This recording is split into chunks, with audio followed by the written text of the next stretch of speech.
біз үлкен сабақта бір нәрсе өттік, короче. И ол тақырып тым, нет, біз козативті қайталадық, и козатив барлығына уже түсінікті, понятно, easy болғасын, біз passive voice'ты өтіп бастағанбыз. Біраз адамға passive voice түсінікті болды, но все равно кейбіреулері әлі де қателесті. Бүгін біз passive voice'ты тез мен айттым, что жалғастырып кетеміз деп, не паникуйте деп. Қазір біз passive voice'қа бір ревью жасап кетеміз, бір қарап шығамыз. Содан кейін тестта қалай келетінін көреміз, содан кейін біз passive voice бойынша жаттығу жасаймыз. Окей? Бүгінгі күннің планы осындай. Егер барлығы easy болып келе жатса, может кейбір тесттарды қарап көреміз. Жақсы ма? Келістік па? Онда давайте бастайық. Сонымен, passive voice деген не? Бізде ағылшынша ережесі you want to show that object has the larger important than subject. Яғни біздегі какой-то бір толықтауыш это то, над чем у нас происходит действие, ненің үстінен іс-әрекет орындалады. Вот сол іс-әрекетті орындаушыға қарағанда маңыздырақ екенін көрсеткіміз келеді. Дұрыс па? Енді біз passive voice'ты қолданатын үш жағдай. Біріншісі we don't know who did it. Яғни іс-әрекет жасалды, бірақ кім жасаған білмейміз. The window was broken an hour ago. Біреу келді де, короче, тереземен тас лақтырып кетті, мен білмеймін кім екенін. Главное, менде результат тұр. То есть, менің терезем сынды, да? We are interested in what happens, not who it's done by. То есть, именно не болып жатқан бізге. His watch was stolen in the street. Его часы были украдены на улице, я? Бұда мынандай қызық нәрсе бар. Сіздер бәлкім біліп жатқан шығарсыздар, қазір бізде Израиль мен Палестинаның арасында соғыс болып жатыр, я? И әлем әрине екіге бөлініп кетті, яғни жартысы әсіресе мұсылман елдері Палестинаны қолдайды, там батыс елдері Израильді қолдайды, и батыс елдерінің СМИ-ларында ақпарат көздерінде новости бар, енді оның бәрі пропаганда ғой, олар былай айтады. Жаңағы новостидің ведущий өткенде көрдім мен. Там сколько-то, там 500 дейікші, я? 500 people were dead или are dead in Palestine. То есть 500 людей умерли в Палестине. And 500 people, допустим, were killed in Israel. 500 человек были убиты. То есть видите разницу, я? Умерли, және убиты. Біріншісінде бізде какой-то бір просто умерли деп тұр, а екіншісінде уже результатын көрсетіп тұр ғой. То есть interested what happened. И не важно, кто сделал, да? Уже убиты деген сияқты. Видите? И бұл бізде situation is rather formal. То есть бізде бір формальный, тоже новостидің өзінде бізде формальностьті көрсетеді ғой. Сол кезде formal деген яғни официальный, ресми түрде. Сол кезде бізде тоже passive voice'ті қолданады. Smoking is not allowed. Яғни сіздер бір жаққа барғанда you don't have to smoke, немесе you mustn't smoke, don't smoke демейді. Smoking is not allowed. Курение не разрешено. Түсіндік қой? Осындай жағдайларда қолданады. Но біз түсініп тұрмыз, что важнее всего бізге іс-әрекеттің өзі, чем іс-әрекетті орындаған адам. Сонымен, біз өткенде тоже қарастырған болатынбыз. Ё-моё, sorry. Subject емес, бізде мына жерде object. Яғни формуласы қалай болатыны, ол бізде object іс-әрекетінің енісіне орындалады, to be және етістіктің үшінші формасы ed. Давайте мына кестеге қарайық. Бізде айтқанмен 8 шақта қолданылады деп, 12-дің 8-інде. Мысалы, present simple, Ярослав eats KFC. Бізде не? Ярослав кушает KFC. Бұл пассив қалғанда KFC седается, да, желінеді Ярослав арқылы. Мына информация бізге, как бы, бізде көрсетіп тұрмыз іс-әрекет кім орындалған, кім жеген KFC-ді. Но біз қойып жатырмыз бұны, потому что бізге маңызды, что главное KFC желінді. Бізге без разницы кім жеді оны, я? Past simple, да, ate. И мына жерде бізде қараңыздар, қызылмен мен to be-ді қолданып отырмын, я? Was eaten. Will be eaten. Is eating, is being. Видите, continuous-та біз being қоямыз, потому что continuous ing-ді всегда алып жүру керек. Дұрыс па? Ярослав was eating KFC, KFC was being eaten by Ярослав. Ярослав has eaten KFC, KFC has been eaten by Ярослав. Ярослав had eaten KFC, KFC had been eaten by Ярослав, және Ярослав will have eaten KFC, KFC will have been eaten by Ярослав. Ну, в принципе, оңай. Мына формуланы жаттап алуыңыз керексіздер, главное, я, чтобы бізде object не нәрсе желінеді. KFC, видите, object, to be бар, етістіктің үшінші формасы бар. Барлығы чисто формулаға сәйкес келіп тұр. Дұрыс па? Енді пожалуйста, давайте біз мына жаттығуды орындайық. Чатқа, пожалуйста, жазыңыздар. The dog chased the cat, иә? Кім? It. Зат есім болып тұр, иә? Не істеді? Chase это гнаться, хорошо? Нені или кімді? Мысықты. Толықтауыш. The dog bit the boy. То есть собака укусила мальчика. Кім? Или не it. Не істеді? Істеді. Кімді, нені? Баланы. Рэм, кім Рэм? Не істеді? Ойнады. Нені ойнады? Хоккей. Видите, толықтауыш көрсетті. Мынаны, пожалуйста, барлықтарыңыз пассив қаланымдай. Cat. Жакон, жақсы, бірақ сіз to be-ді ұмытып тұрсыз. Иә, вот. Бірақ to be қараңыздар. Chase it. Қай шақ болып тұр? Бізде past simple болып тұр. Дұрыс па? Значит, the cat. Біз бірінші объектті қоямыз, иә? To be қоямыз. Was. Потом не дейміз? Давайте сіздер тоже жаза беріңіздер, қалғандар қалай болатын. Тексеріп отырық. Chased by the dog. The dog beat the boy. The boy. Beat, beat, екінші формасы тоже beat. Present simple емес, потому что байт спотный, иә? Так, the boy was. Beattің үшінші формасы beat па? Beaten, иә? Beaten by the dog. Ой, ё-моё. By the dog. Үшіншісі. Hockey was played by Рэм. Так. Наша Miss Mary teaches us English. Кім Miss Mary? Что делает? Teaches кого? Us. Значит, біз... енді us дейміз we. Present simple ғой, значит, не дейміз? В принципе, былай да жазсақ болады екен, иә, Ақнұрдікі больше келеді. Бізге нені? English'ті, иә? Значит, English is taught by Miss Mary, yeah? Хорошо. We are taught десек тоже болады. Но лучше я. Ray caught the ball. Ray словил мячик. Miss Mary is taught болса, как будто Miss Maryға преподают. А Miss Mary, она же сама преподает, окей? Yeah, the ball was caught. The ball was by Ray. Потом Rita will take a photograph. Не нәрсе? Photograph, yeah? Photograph. Future ғой, соң үшін will be taken by Rita. Дұрыс па? The police arrested the smuggler. Smuggler.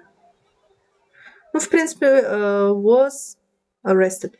В принципе, сіздер түсініп тұрсыздар, да? Давайте біз қарап көрейік тестта, ұбт-да ол қалай келеді. Яғни бірнеше сұрақтарды мен дайындадым, ұбт-да келетін. Сіздерде ұбт-да, по сути, passive voice өте оңай келеді. Просто айтады. Passive voice тап дейді, сен таба саласың. Все. Сонда қараңыздар, the form of the verb in passive voice. The house. Я? Бұл бізде object болып тұр. Ары қарай не керек бізге? To be және етістіктің үшінші формасы. Немесе id. Давайте біз сразу қайсы келмейді. Келмейді. Неге? Во-первых, to be жоқ, во-вторых, етістік кеп тұрған. Мына жерде to be жоқ, b да келмейді. Мына жақта been болу керек. Келмейді. Мына жерде should be болу керек. Modal verbs-та, кстати, мен ана жерде жазбадым. Modal verb плюс be болады. Хорошо? Әрине бізде сонда дұрыс ответ D болады. Я is being built. Сонда бізде to be, етістіктің үшінші формасы id. Оңай ма екен? Оңай екен, иә? Идемте дальше. Мына жерде уже бізде now деп тұр, яғни қазір деп көрсетті. Мына жерде көрсетілмеген. Значит, бізде, мысалы, was built деген is built келеді ғой? Мынау келмейді, иә? Will built деген. Бірақ бізге шағымен анықтау керек. Мынау past simple, мынау present simple, мынау future simple. Мынау десе, әрине present simple-ға қою керек. Молодцы. Ал кішкене қиындау келді уже. Past continuous passive. Хорошо, past continuous. Біз білеміз past continuous object плюс қалай формуласы? Was being плюс етістіктің үшінші формасы id. Давайте біз каждый жеке-жеке қарап шығайық. I called my mom and she told me that my room was not being painted at that moment. Yeah? Was кеп тұр. being келіп тұр, етістіктің үшінші формасы келіп тұр. Пока что қалдырайық. Room 45 is not ready. It's being cleaned. Хорошо. Is деп тұр, значит, бұл не? Бұл present continuous. Келе ма? Б келмейді. Дұрыс па? Can you enter the room without being noticed? Was деген нәрсе жоқ мына жерде. Я? Мына жерде, being деген мына жерде бізде не болып тұр ғой? Герунди. Себебі without деген ол бізде preposition, я? С келмейді. Be careful. The floors are wet. They have just been washed. Now, не болып тұр бізде? The, достар, қандайша? They have just been washed. Әрине, present, perfect. Ой, бұл. Қазір мен тексерейін. Асықпаңдар. Present perfect. Хорошо. Boat was translating the article when his friend...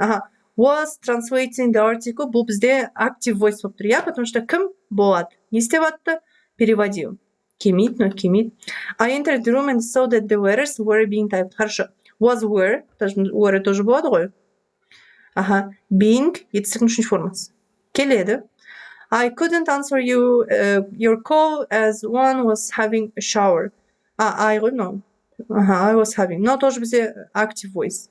Және, what were you talking about being so busy with the task with a similar meaning? H. Неге H деп отырсыздар сіздер? H-ті таңдағандар. Эльмира, G болмайды, потому что I was having a shower бұл active voice болып тұр. Неге H деп отырсыздар? What were you talking about? You, это subject, were talking. Бұл active voice болып тұр ғой. Active voice. Видите, значит, бізде H болмайды тоже. Значит, дұрыс ответ бізде не болады? А және F. Сонда, достар, как всегда, біз не істейміз? Біз дұрыс емес ответтерін тық-тық-тық алып тастаймыз. Потому что дұрыс ответтерін іздеп жатып, сіздер дұрыс емесін таңдап қоюларыңыз мүмкін. Жарай ма? Немесе дұрысын жіберіп алуыңыздар мүмкін. То есть дұрысын байқамай қалуларыңыз мүмкін. Сол үшін біз каждыйын өстіп жасап шығуымыз керекпіз ғой. Уақыттарыңды аямай. Жақсы ма? Кеттік. Past indefinite. Хорошо. Indefinite деген ол бізде simple. Past simple ол бізде was, were, және етістіктің үшінші формасы ed. Бұл чисто формулаға қараймыз да, таңдай саламыз. Қай ответ дұрыс болады? 27-те.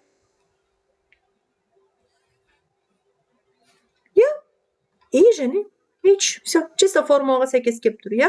Тестта оңай ма екен? Тестта келетін түрі. Кеттік мынаны. Тура мен айтқандай жасап көріңіздерші. Мен пока ештеңе демеймін. Дұрыс ответін тауып көріңіздер. Мен айтқандай уақыт берем. Асықпай. Дұрыс емес ответтерін кетірсе. Даже, знаете, можете жазыңыздаршы. Не үшін қай ответ дұрыс емес екенін жазыңыздаршы чатқа көрейік. Вот А дұрыс емес себебі осылай-осылай. Б дұрыс емес себебі осылай-осылай деген сияқты. Давайте, жду.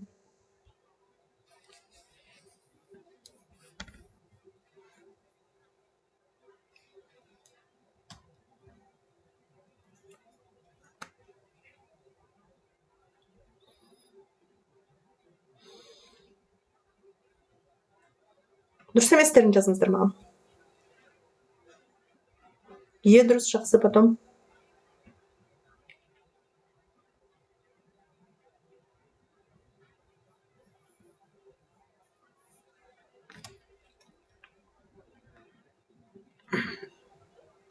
Жақсы. Mode overthink, во-первых, вообще ешқандай формаға сәйкес келмей тұр. Сол үшін А дұрыс емес. You деген subject болып тұр. Просто active voice болып тұр ғой сонда.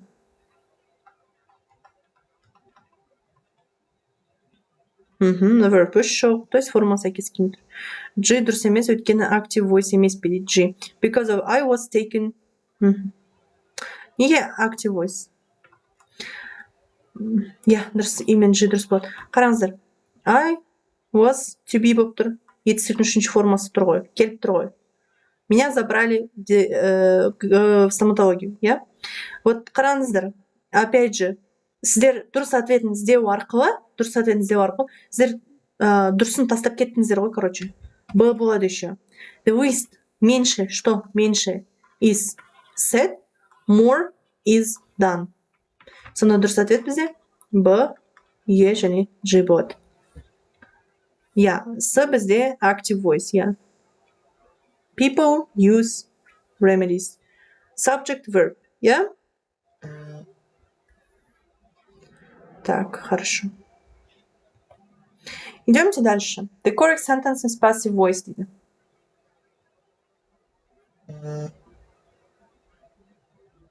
Қайсы дұрыс болады?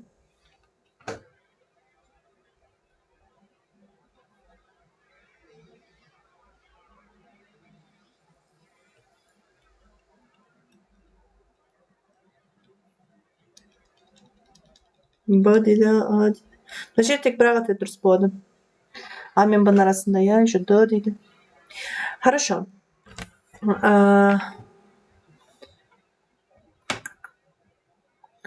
Still деген нәрсе означает все еще. Хорошо? То есть проблема was, потом was бен been бізге керек емес, иә? Was деген сразу етістіктің үшінші формасы кету керек. Сол үшін А дұрыс емес.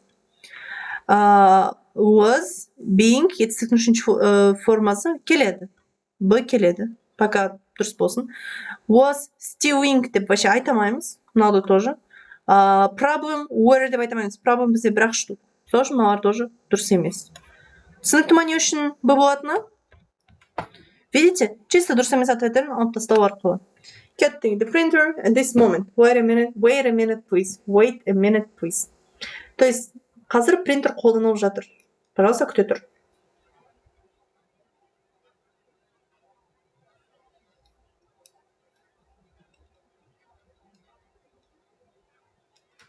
Yeah, дұрыс. Is being used. Хорошо, достар, passive voice бойынша сұрақтарыңыз бар ма? Passive voice бойынша кез келген бір сұрақтарыңыз. Давайте мына жерге қазір мен сізге выбор қояйын.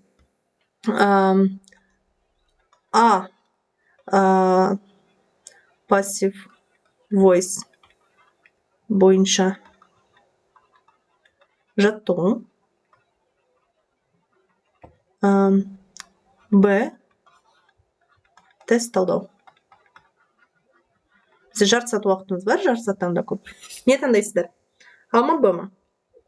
Passive voice бойынша жаттығулар жасайық па, қалған 40 минут, әлде тест талдайық па? Қандай кезде active voice болады дейді. Subject алдын шығады, я дұрыс айтасыз. Active voice это когда біз Айгерім, мне кажется, когда біз бір іс-әрекет орындаушыны көрсетеміз. Допустим, Томирис бүйтті, Жанель сөйтті деген сияқты. Ал passive voice бір іс-әрекет. Мысалы, мына жерде мен көрсеттім ғой. Мынау актив. Ерасыл KFC-ді жеп қойды. Я?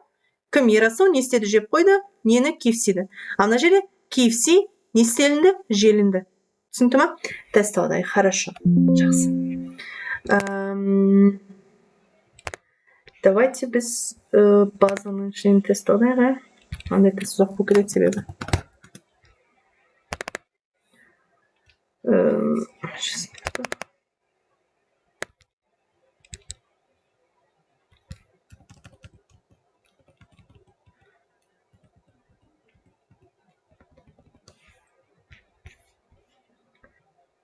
Давайте төртінші нұсқаны талдап жүреміз.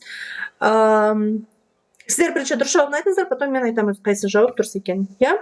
Continue дегенді білдіретін phrasal verb қайсы?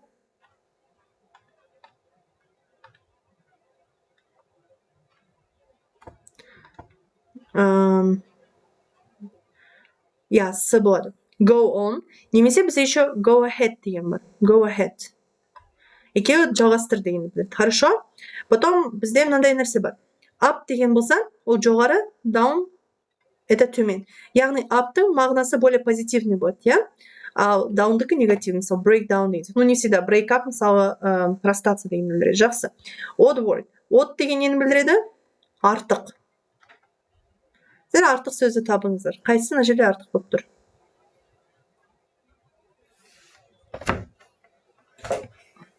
Неліктен артық екенін түсіндіріңіздер еще.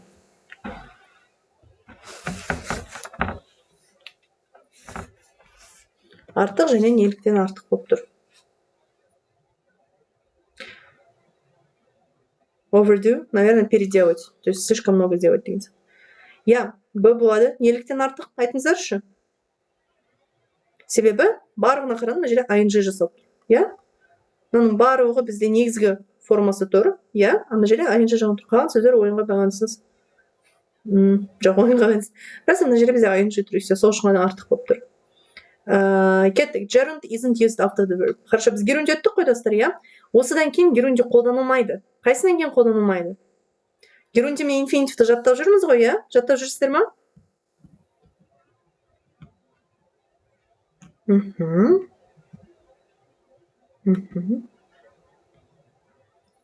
Я, әрине, manage болады. Manage to do. Enjoy doing, avoid doing, postpone doing, иә? Ordinal number. Ordinal деген қандай бізге? Реттік па, есептік па? Бізде cardinal деген бар. И бізде ordinal деген бар. Cardinal деген қандай, ordinal деген қандай?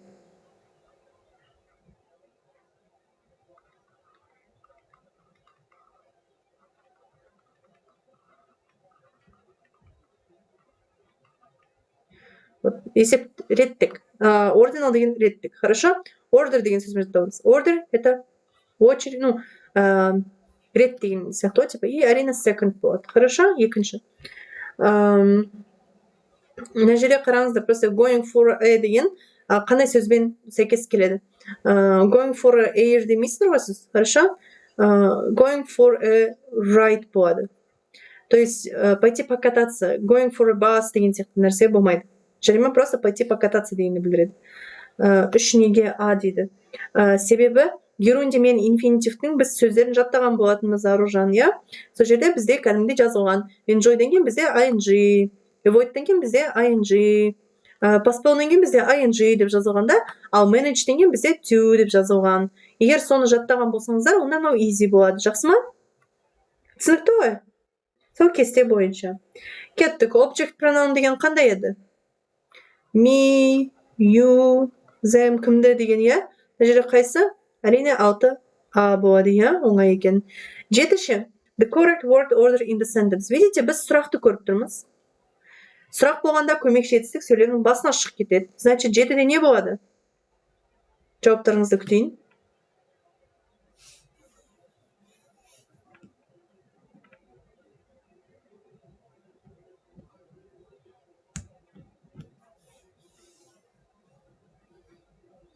Жеті а дейді. Я, бізде қараңыздар. Барығында көмекші етсек, бізде is болып тұр. Көріп тұрмыз, я, мына жерде. А is сөйлем басына шығып кету керек. Потом көмекші етістен кейін бізге кім subject тұру керек, значит, your sister. Дұрыс па? Your sister is married.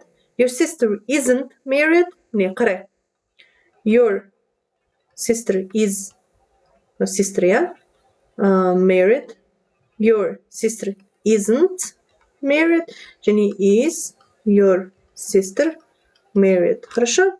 Сегізші. Ego деген report. Біз reported speech өттік па, достар? Сегізге дейді. Я, then болады. Ой, then деген мынау ғой. Жоқ, before болады, не before. Reported speech өттік па, біз достар? Жоқ, өтпедік, жақсы. Келесі сабақ reported speech өтеміз онда. Түсінікті ма? Сабақтан қалмаймыз. Келесі сабақ бізде понедельник қой, иә? Понедельник күні reported speech өтеміз. Complex object. Бұны біз... пока бұны өтпедік, иә?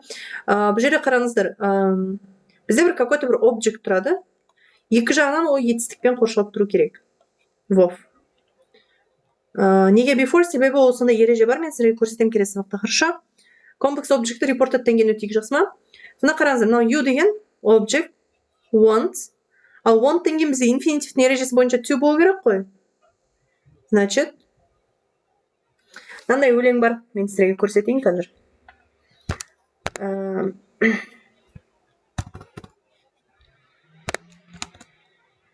Бәлкім сіздер білесіздер ма, білмейсіздер ма?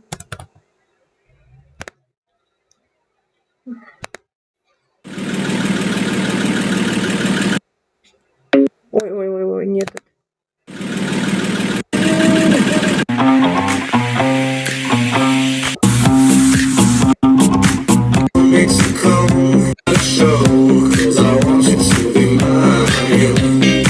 Видите? She want me to go. He want me to go. I want you to be mine. Бұның барлығы бізде не ғой? Complex object. Хорошо? Want someone to do деген сияқты. I want you to go деп тұр, міне тоже сол сияқты нәрсе ғой. Окей? Екі етіс болған жағдайда вроде to қолданады. Всегда емес, кейбір етістерден to қолданылмайды. Бұның келесі уақытта өткен кезде мен сізге түсіндіріп беремін. Хорошо? Осы мен таппай жүретін дей ме? Кеттік. Now we all want you to be happy. Хорошо? Идемте дальше. He developed the company name. Бұндай сұрақтар қазір келмейді. Достар, қазір елтану бізде келмейді. Хорошо? Уже 2 жылдай болып қалды, елтану тестте келмейді. Апай ақтырып жібермесін стримға дейді. Түсінбедім? Ерасыл. Так, negative sentence with use it to. Use it to'ды біз уже өттік, я? Помните, қалай еді negative? Болымдысы. Use it to. Етістіктің бірінші формасы. Болымсызы. Didn't use to. Значит, мына жерде әрине абы. Авторский право. Ол нәрсе, мне кажется, мен қазір өлеңді толық қойсам ғана солай болады, мынандай отрывын қойған үшін ештеңе болмайды. Ештеңе болмау керек. Әрине а болады. Haven't used it деген сияқты нәрсе бұл вообще басқа. Use деген формула емес, won't use басқалары келмейді. Біз түсініп тұрмыз, оңай екен. Молодцы.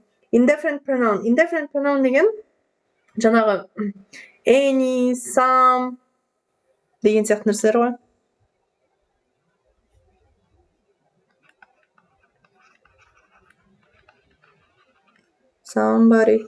Somebody once told me the world is gonna roll me.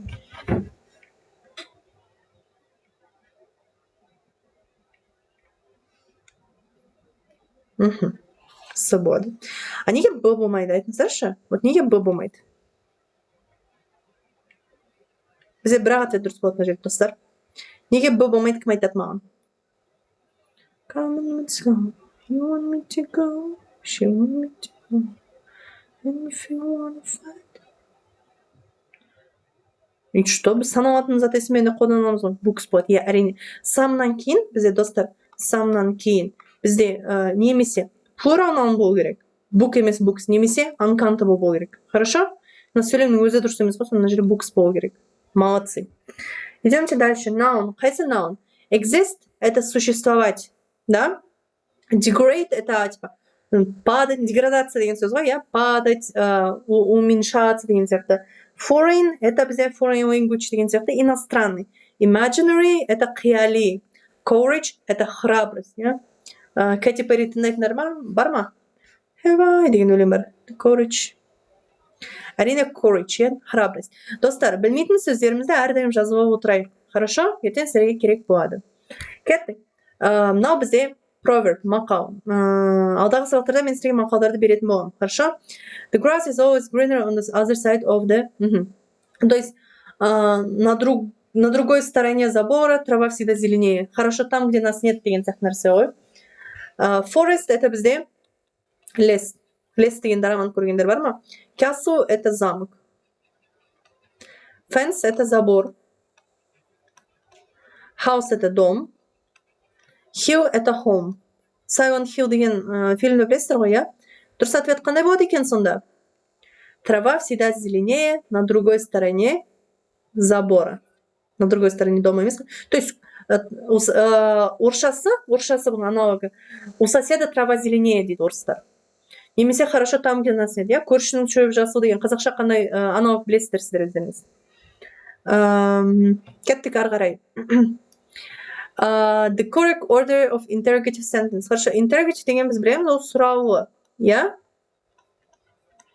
Жаңа біз айттық, что какой-то бір көмекші етістік, в нашем случае is, сөйлемнің басына шығу керек. Ой, кажется, сіздер кішкене қалпаратсыздар видеода, не? Жоқ, сіздер қалпаратқан жоқсыздар, дұрыс, тура келеді. Is your mother at home? Мен сіздерін 14-ке жауап беріп жатсыздар, ойлап қалдым ғой. Хорошо. Do you know where? Давайте, 16-ты не деп ойлайсыздар. 16-сы дейді.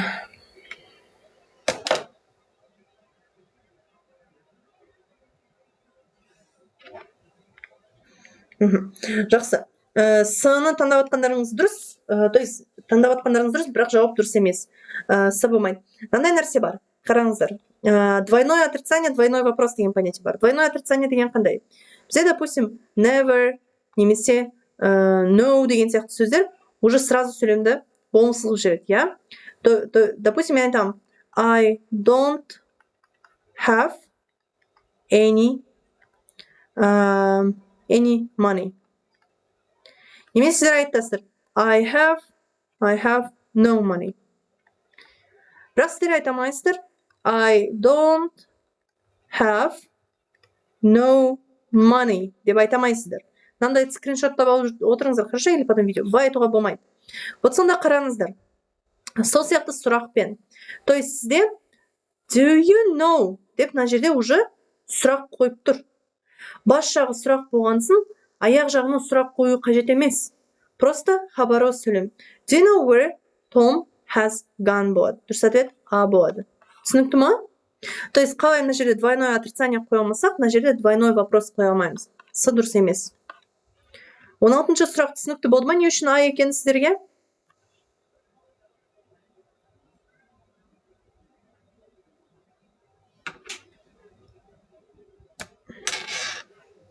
Жақсы. 17 қайда? 17 жоқ па не? Хорошо, 18-ге көшіп кеттік сразу. The correct word order дейді. Қайсысы дұрыс? Бізде қараңыздар. Adverbs of frequency деген нәрсе бар. Adverbs of frequency. Ол жаңағы always, usually, often деген сияқты, иә? Олар всегда бізде зат есімнен кейін тұрады. То есть subject, потом adverb of frequency, потом етістік, потом object. Хорошо? She always gets to work early. Б болады. Жақсы ма? Потому что ереже бойынша всегда subjecттен кейін, то есть adverb of frequency subjecттің алдында тұрады. Жақсы ма? Түсінікті болды ғой? 19. There isn't enough time. То есть у нас нет достаточно времени, чтобы сделать все вещи, которые бы я хотел. Чтобы деген бізде ағылшын тілінде біз білеміз. Геруndi инфинитив өттік, иә? To дегенді білдіреді. Значит, the word, yeah? To do. To do all the things. У нас нет достаточно времени, чтобы сделать. Кеттік. Білмейтін сөздер жазып отырайық, иә? Жақсы денсаулық кез келген адам үшін өте маңызды. Орысша оқи берейін, иә? Орысша, кажется, легче будет. Due to это согласно чему-то, да? Согласно чему-то. Из-за чего-то. Очень высоко полутат это где естелінген кірленге ластанған қоршаған ортадан люди страдают от разных болезней. Suffer это страдать. Хорошо? Лучший вариант, немесе путь, чтобы оставаться здоровым, это делать частые утренние зарядки, есть здоровые продукты и спать как минимум 8 часов в день и перестать, бросить. Бросить плохие привычки. Obesity это у нас ожирение. Хорошо? Is another health problem. Это другая проблема здоровья. Люди, которые едят очень много жирной еды и не делают никакой зарядки. Overweight – это полный. Хорошо? То есть арт сама. Здоровая диета включает в себя много фруктов и овощей. Морепродукты и так. Whole grain деген. Мне кажется, андай, я забыла слово.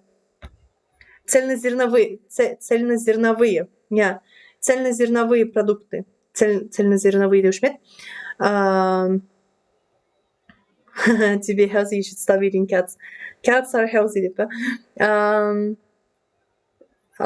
Соль, сахар и жир должны быть avoided. То есть avoided, қашу керек олардың, иә? Excessive dieting can be also dangerous. То есть слишком қатты диета тоже очень может быть опасно. Some people, некоторые люди отказываются есть мясо и становятся вегетарианцами.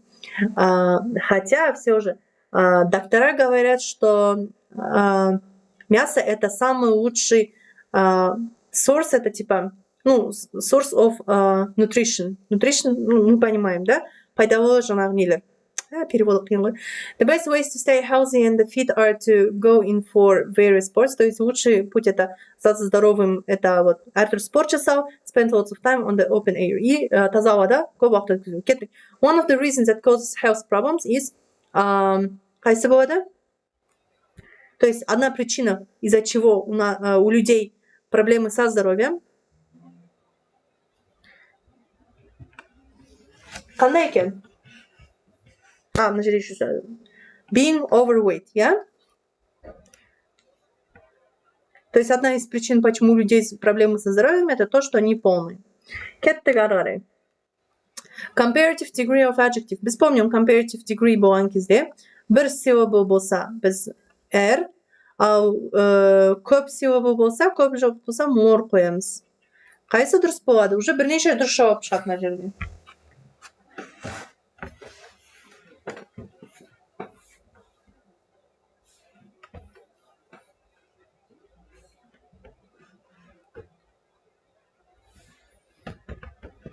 D болады, әрине.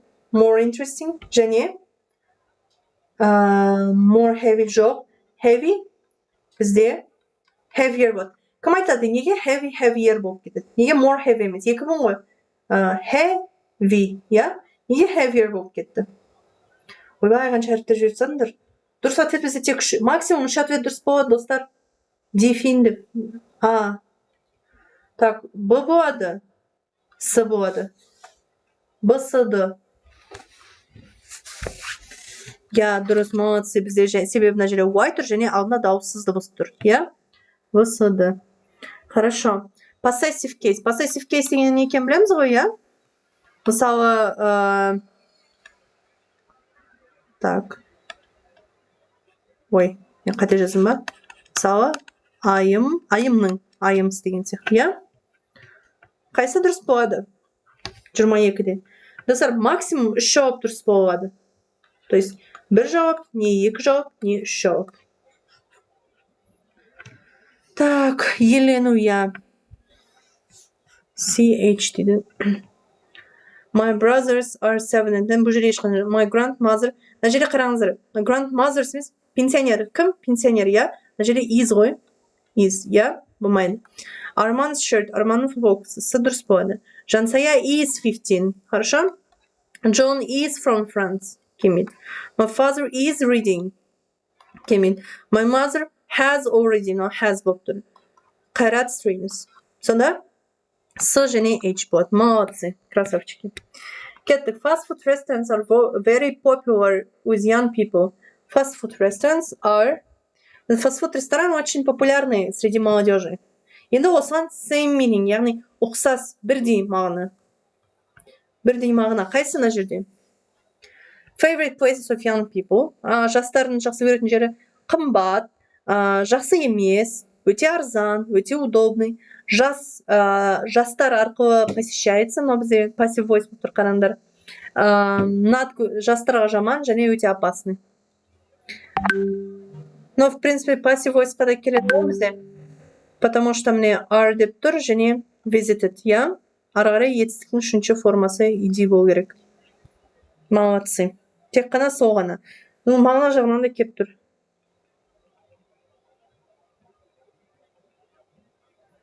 Идемте дальше. 24. Walking on air. Walking on air это, короче, тоже можете записать. На 7-м небе от счастья дейді ғой орысша. Что означает на 7-м небе от счастья? На 7-м небе. Ой, өте бақытты, короче, я на 7-м небе от счастья. Pleased тоже келеді, потому что мына екеуі синоним, хорошо?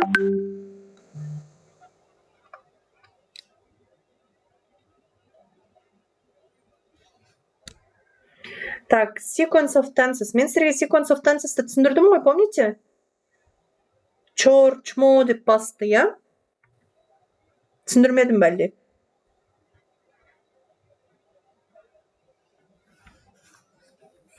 Шықтасып кетуі мүмкін. Sequence of tenses деген шақтардың қиылысуы. Я түсіндірдім, я. The past, present, және future, я. Вот помните, мынау черт. Бұл черт ешқайсымен дұрыс жетпейді. Қараңыздар. Біз бұны былай қараймыз. Says, said, says, я. Says, және мынау present simple. Said, present simple бола ма? Болмайды. Дұрыс қой, потому что уже өткен шақ басталып тұр, я. Says she will, present future мен болады ғой? Болады. Says пен would. Would тек past үшін жаралған, я. Past үшін жаралғандаймын деген сияқты ғой, келмейді. Says и past simple келеді. Says пен past simple. Says тебе pick me girl ғой, бәрімен дұрыс жете береді. Says she was boating келмейді вообще. Said өткен шақ is buying present келмейді бұл нәрсе. Және she said she has bought. Now өткен шақ, now present perfect. Тоже келмейді. Сонда дұрыс ответ қандай бізде? А және F. Дұрыс па? Басқалары келмеді ғой бізде. А, С, F. А, С, F. Окей? H болмайды себебі фариза. Себебі не? Said өткен шақта тұр ғой. А мына has деген present болып тұр. Жақсы ма? Окей. Идемте дальше. First conditional. Формула қандай еді? If present simple плюс future simple. Дұрыс па? F келмейді ғой дейді. Ойбай, F келмейді екен, мына жерде. Sorry. Я мен сызбағаныма қарамаған ғой. Сонда дұрыс ответ бізде тек А, С ғана бола ма? А, С, Е болады. Ені таста кетті ғой. А, С, Е болады, достар. Окей? Кеттік сонымен. 26-да. Present simple, future simple. Қайсы келеді? If-тан кейін бізде present simple болу керек. Жерде if-тан кейін past кеп тұр. Алып тастаймыз. If they find time, they will try. If I am present кеп тұр. If I past тұр. If I were past тұр. When мен if-та орналастырсақ болады, я? If I didn't past тұр. Сонда дұрыс ответ қандай? Я, әрине. Б, С, Ф. Кеп тұр ғой. If they find time, they will try to help you. I will go to the cinema if I am not busy. Yeah? We will discuss it when I am free. Сұрақ бар ма 26 бойынша? Сұрақ? Жоқ па? Еще мынау бар, но тоже болмайды, потому что got деген пас болып тұр, иә? Датаның дұрыс оқылуы.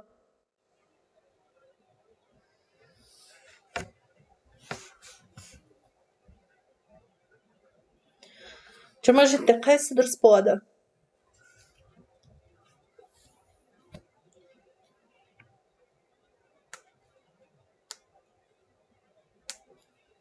The 4th of February, хорошо, G. D, the 3rd of June, және не болады? A, әрине. 10th of September, yeah? Prefix, suffix or ending. Қайсында бізде бар? По-моему, біз оны өткенде жасадық ау, иә? Мен суффиксті түсіндіргенде елінет. Суффикс мен сіздерге түсіндірмен, ана ағымға түсіндіріп. Қараңыздар, мына жерде бізде N деген prefix. А болады. ING ол бізде ending болып тұр. И на жерде мынау тоже ending, потому что көпше түрін көрсетіп тұр. Хорошо? ACF болады. 27-ді неге келді дейді. А неге келмейді? Бірі, екісі бізде датаны айтқанда всегда реттік санасын келді. First, second, third. Все? Кеп тұр ғой 27. Subjunctive mood. Subjunctive moodты өттік қой біз, иә? Нені білдіреді subjunctive mood?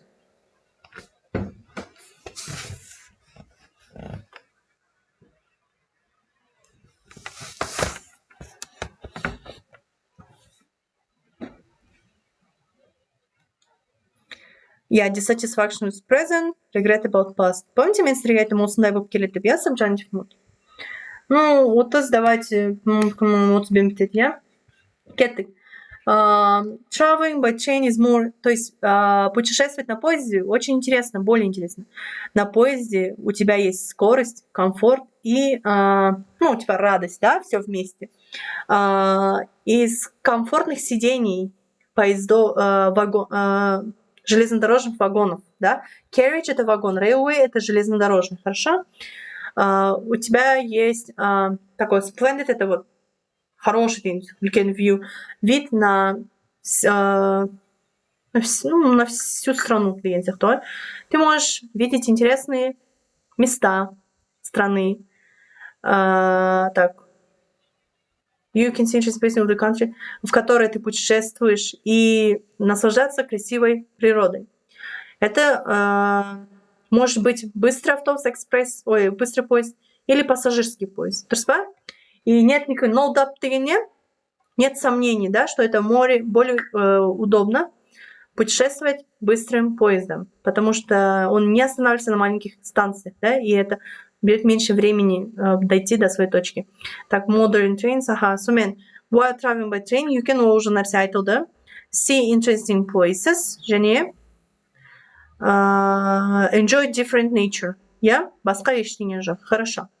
Сонымен оқушылар, бүгін біз passive voice-ті талдадық, және тестті талдадық, я? Сонымен сұрақтарыңыз бар ма? Осы тесттің ішіндегі сұрақтар бойынша, passive voice бойынша, немесе басқа да какой-то бір сұрақтарыңыз бар ма? Мыналар бойынша. Айгерім уже қоштаса тұр мына жақта. Сұрақтарыңыз болса, қазір қойып тастаңыздар.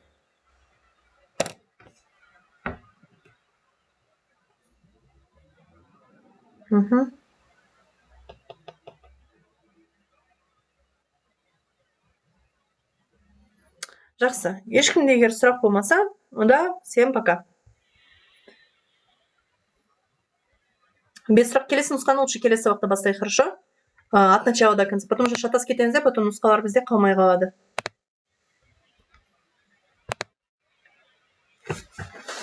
Давайте сіздер лучше сұрақ қойыңыздар, или қандай тақырып сіздерге непонятно, сол тақырыпты түсіндіріп берейін.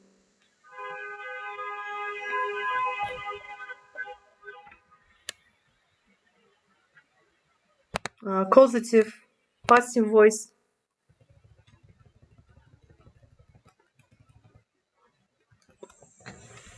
Жақсы. Егер ешкімде ешқандай предложение, ешқандай сұрақ болмаса, онда всем пока. Келесі сабақ reported speech өтеміз. Reported speech. Дайындап келіңіздер, хорошо? Subjunctive mood. Именно не нәрсе түсініксіз сізге subjunctive moodтың ішінде.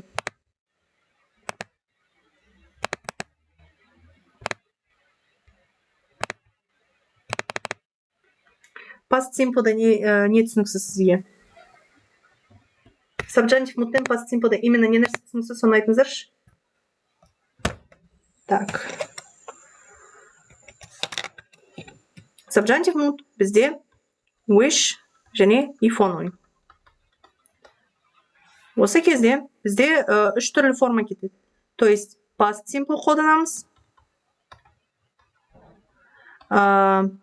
past perfect қолданамыз. Жаңа тестті талдадық қой. Блин, менікі уже өшіп қалды. Хорошо, тесттан ба? Тесттан болса.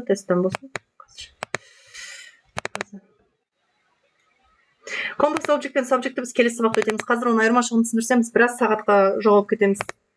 Екеуі вообще бір-біріне қатысы жоқ нәрсе.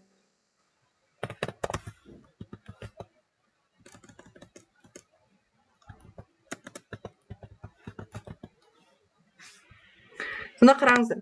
Past perfect. Немесе would. Осы үш түрлі форма жүреді бізде. Сонда past simple progressive шыдаңыз қазір түсіндірем.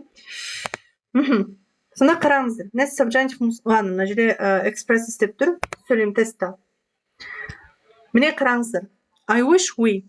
Бізде мына жерде тек үш-ақ вариант мүмкін. Past simple, past perfect немесе would. Но past simple бар. Болды. Past perfect жоқ, would жоқ. Значит, дұрыс ответ сразу мынау. Мен даже сөйлемді оқымай уже айтып жатырмын. Хорошо? Более қиынын қарайық. Вот. Would бар. Аха. Мына жерде ешқандай жоқ. Мына жерде wish деген сияқты нәрсе жоқ. Wish деген жоқ. Wish could, past simple бар. Мына жерде жоқ. Wish you all the best. Past simple, past perfect жоқ. И все. Значит, дұрыс ответ все. I have been waiting for the sun for a long time. I wish he would. Мынау и мынау. Тупо осылай таба саламыз. Яғни формуласын білсек, болды уже тесттің ішінен. Опять же, не. Past simple, would, past perfect. Present болып тұр, present болып тұр. Past simple кеп тұр, past simple кеп тұр. Present, present, present, past. Осы үшеуі кеп тұр. There were no teachers келеді. There was no, as if мағына бойынша уже, я. То есть дети кричали и танцевали, как будто бы тут был шум деген сияқты нәрсе, логикамен келмейді. Потом бізде subjunctive мудта were көбінесе келеді. Понятно? Past simple progressive деген нәрсе жоқ айдана. Бізде past progressive деген бар. Ол бізде continuous. Когда past continuous. Өткен шақта бір нәрсе ұзақ болып жатты дегенде. Мысалы was немесе were плюс verb ing тұрады. Окей? Біз бұл тақырыпты өткен болатынбыз. Платформаны тағы бір қарап шықсаңыз болады. То есть бұл жерде іс-әрекеттің өткенде бұрында ұзақ болып жатқанын көрсеткіміз келеді. Окей, если больше нет вопросов,